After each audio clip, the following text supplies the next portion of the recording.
இந்த குழம்பு செஞ்சு வச்சுக்கிட்டிங்கன்னா, நீங்க சாதத்துக்கு ஊத்தி சாப்பிட்றதுக்கு மட்டும் இல்ல, இட்லி, தோசைக்கெல்லாம் தொட்டு சாப்பிட்றதுமே ரொம்ப நல்லாயிருக்கும்.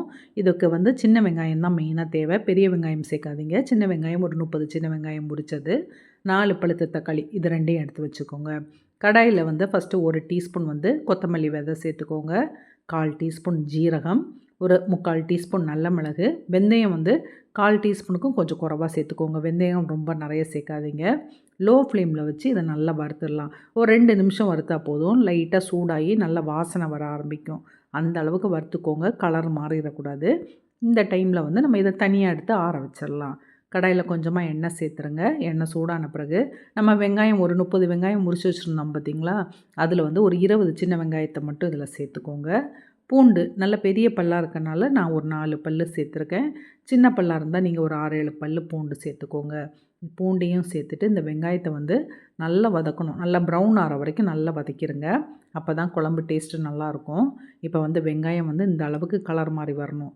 இந்த அளவுக்கு நல்லா வதக்கிட்டு நம்ம 4 தக்காளி எடுத்து வச்சுருந்தோம் பார்த்தீங்களா, அதை துண்டு துண்டாக வெட்டி இதில் சேர்த்துடலாம்.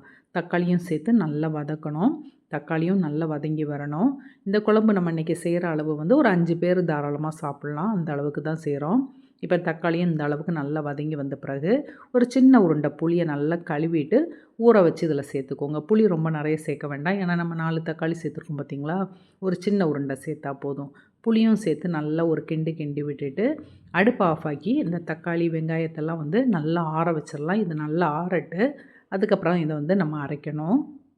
மிக்ஸி ஜாரில் வந்து நம்ம கொத்தமல்லி, நல்ல மிளகுலாம் வறுத்து வச்சுருந்தோம் பார்த்தீங்களா, அதை போட்டு ஃபஸ்ட்டு நல்லா பவுட்ரு பண்ணிடலாம்.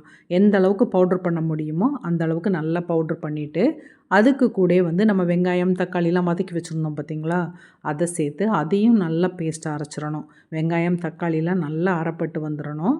அந்த அளவுக்கு நல்லா அரைச்சிக்கோங்க. இதை மாதிரி அரைச்சிட்டு இதையும் தனியாக எடுத்து வச்சுருங்க. பேனில் வந்து எண்ணெய் சேர்த்துருங்க. எண்ணெய் நல்லா சூடாகட்டு.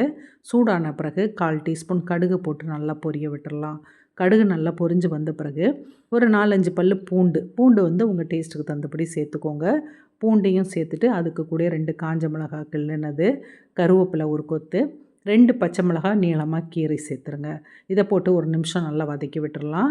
லைட்டாக அது கலர் மாறி வரும்போது நம்ம மிச்சம் வச்சுருந்த ஒரு 10 சின்ன வெங்காயம் இருக்குது பார்த்தீங்களா, அதை ரவுண்டாக வெட்டி சேர்த்துருங்க. ரொம்ப மெல்லிசாக வெட்டணும்னு கிடையாது. கொஞ்சம் கனமாகவே தான் வெட்டி சேர்த்துருக்கேன். இந்த வெங்காயத்தையும் போட்டு நல்லா வதக்கிடலாம். வெங்காயம் வந்து நல்லா கலர் மாறுற வரைக்கும் வதக்கிக்கோங்க. அப்போ தான் நல்லாயிருக்கும். வெங்காயம் நல்லா வதங்கி வந்த பிறகு மஞ்சப்பொடி கொஞ்சமாக சேர்த்துக்கோங்க. 1/4 டீஸ்பூனுக்கும் குறைவா சேர்த்துக்கோங்க. மிளகாத்தூள் வந்து உங்களுக்கு காரத்துக்கு தகுந்தபடி சேர்த்துக்கோங்க. நான் ஒரு 3/4 டீஸ்பூன் மிளகாத்தூள் சேர்த்துருக்கேன். அதெல்லாம் சேர்த்து ஒரு நிமிஷம் அந்த பொடி வாசனை போக நல்லா வதக்கி விட்டுட்டு, நம்ம அரைச்சி வச்சுருந்தோம் பார்த்திங்களா, அந்த பேஸ்ட் இதில் சேர்த்துட்டு மிக்ஸி கழுவின தண்ணியும் கொஞ்சம் சேர்த்து நல்லா கலந்து விட்டுறலாம். இனி வந்து குழம்புக்கு வந்து தேவையான அளவு தண்ணி சேர்த்துக்கோங்க. ரொம்ப தண்ணியாக இருந்தால் குழம்பு நல்லா இருக்காது. அதனால் பார்த்து சேர்த்துக்கோங்க. ஒரு டீ கப்பில் ஒரு 3 கப்புலேருந்து 4 கப்பு தண்ணி சேர்த்துக்கோங்க.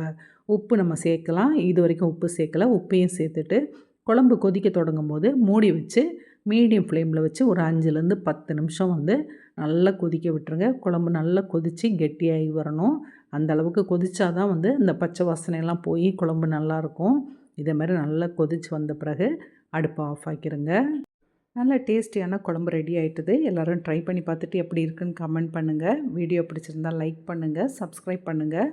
அடுத்த வீடியோவில் புது ரெசிபியோடு பார்க்கலாம். தேங்க்யூ.